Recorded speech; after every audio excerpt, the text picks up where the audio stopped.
Before we begin, listen closely. In every profession, there are moments that stay with you forever, moments that change how you see people. Sometimes, the most dangerous secrets are hiding right inside your own home.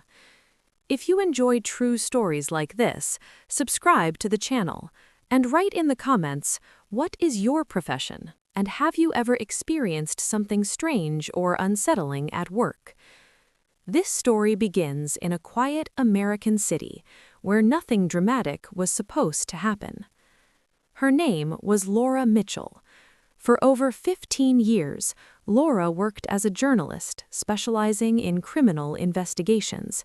She was respected in her newsroom, known for her calm voice, sharp questions, and ability to uncover facts others missed. Police officers trusted her. Prosecutors answered her calls. Viewers recognized her face and associated it with serious, responsible reporting. Laura believed in facts, not fear. She lived a stable life with her husband, Daniel, a man she had been married to for 10 years. Daniel worked as a freelance contractor. He was quiet, reliable, and never attracted attention. Their marriage was peaceful, predictable, and free of obvious conflict.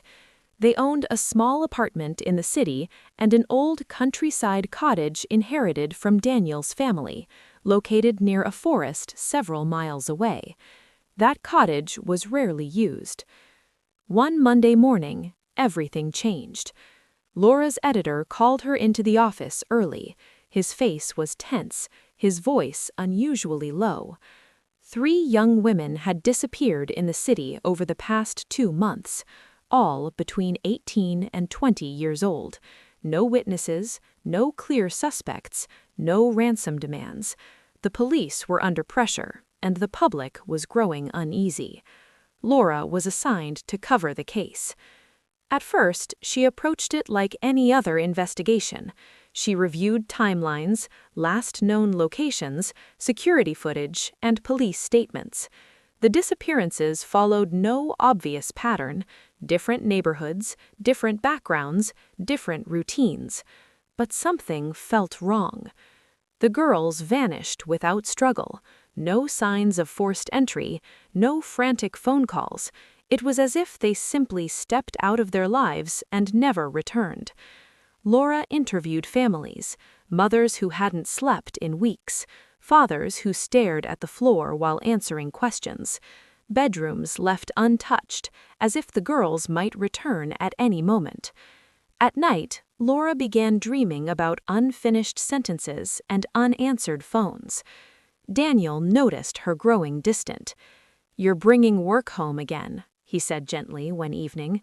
She nodded but didn't explain. As the days passed, Laura uncovered one detail that troubled her deeply.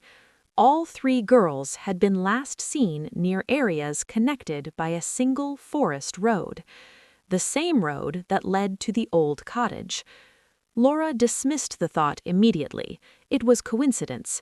That road connected several properties. Hundreds of people used it. Still, the thought returned.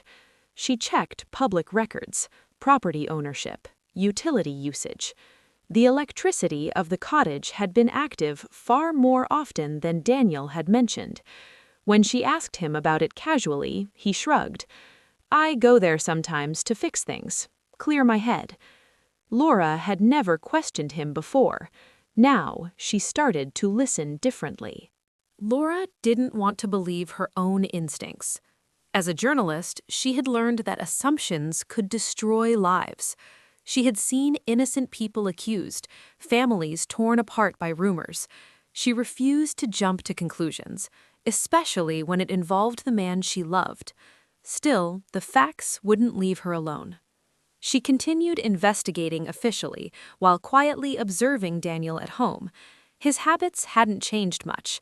He still woke early, drank black coffee, and left without much explanation when jobs came up. But Laura noticed small things she had ignored for years. His phone was always face down. He avoided discussing the cottage.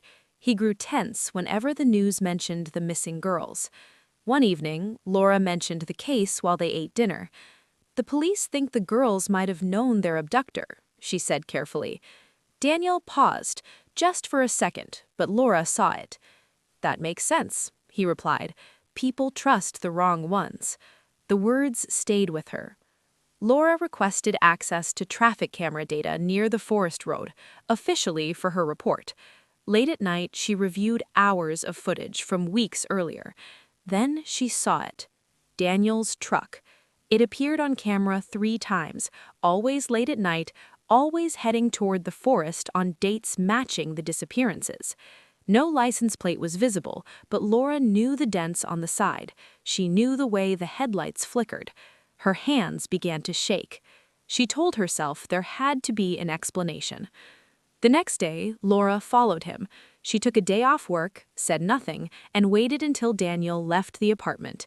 She stayed far behind, keeping her distance, her heart pounding with every turn.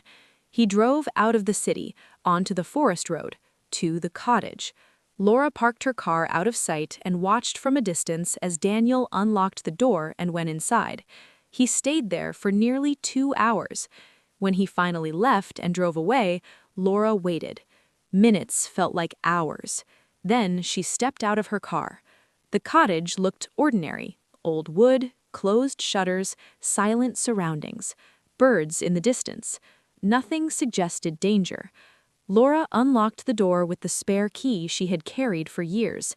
Inside, the air was cold and smelled unused. Tools lay neatly arranged. Everything looked normal. Too normal. Then she noticed the door, a narrow wooden door at the back of the cottage that led to the basement. She had never gone down there before. Her heart raced as she opened it. The stairs creaked under her weight. The light switch worked, revealing a small concrete room. And then she heard a sound, a weak voice. Laura froze. She followed the sound and found a young woman sitting against the wall, pale, exhausted, alive. Laura recognized her immediately. She had interviewed the girl's parents weeks earlier. The missing girl looked up in fear. Laura dropped to her knees. "You're safe now," she whispered, though she wasn't sure how. 10 years of marriage collapsed in that moment. Laura's mind struggled to process what her eyes were seeing. The girl was alive, but clearly terrified. Her wrists were marked from restraints, her clothes worn and dirty. There were no graphic signs, no visible wounds, but the fear in her eyes said enough. Laura had reported on victims before. This was different. This was personal. She spoke slowly, carefully, trying not to frighten the girl further. She explained who she was, promised help, and assured her that she would not leave her there. The girl whispered Daniel's name. Laura felt the room spin. 10 years. 10 years of shared meals, holidays, conversations, plans. 10 years of believing she knew the man beside her, and she had known nothing. Laura knew she couldn't act emotionally. Panic could get them both hurt. Daniel could return at any moment.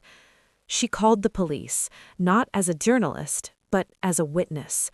She gave them everything, the address, the situation, the truth. Then she stayed with the girl, speaking softly, keeping her conscious until help arrived. When the police came, the cottage filled with voices, radios, footsteps. Officers moved quickly but carefully. They secured the area and helped the girl upstairs. Laura stood outside as handcuffs were prepared. Daniel was arrested later that evening when he returned. He didn't resist. He didn't deny it. Laura watched from a distance as the man she married was taken away. He never looked at her. The investigation revealed more victims. Some survived. Some stories would never be fully known. Laura cooperated fully with authorities. She turned over her research, her recordings, her notes. Her professional instincts had uncovered the truth, but at a devastating cost.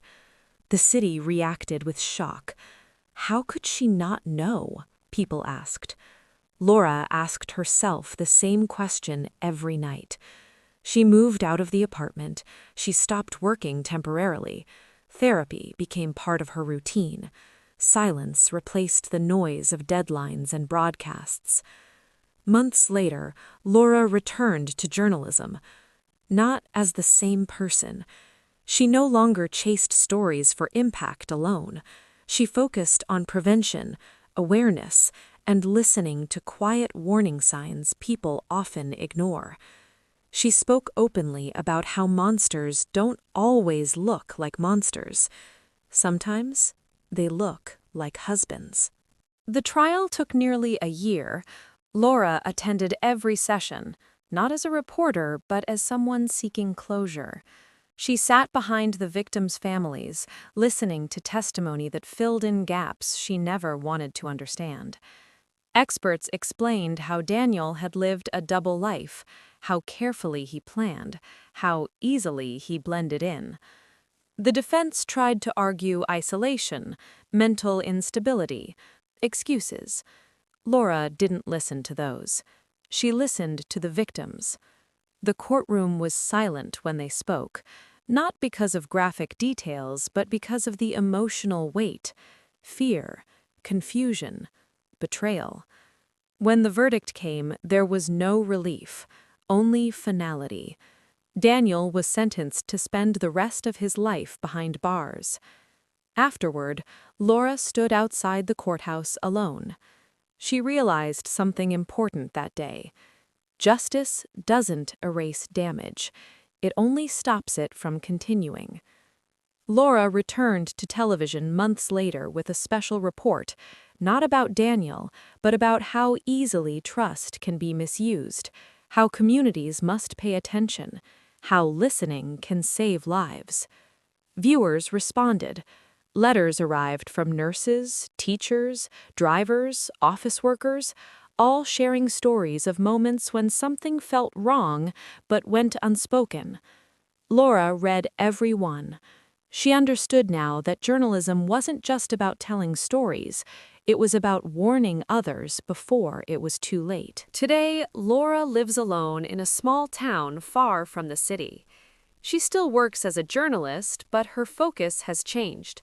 She no longer believes evil always announces itself loudly. Sometimes it whispers. She teaches young reporters to trust facts, but also their instincts. And when people ask her how she missed the truth for 10 years, she answers honestly, because danger doesn't always come from strangers. If this story made you think, subscribe to the channel. And tell us in the comments, what do you do for a living, and have you ever witnessed something at work that still stays with you today? Some stories need to be told, so others can recognize the signs before it's too late.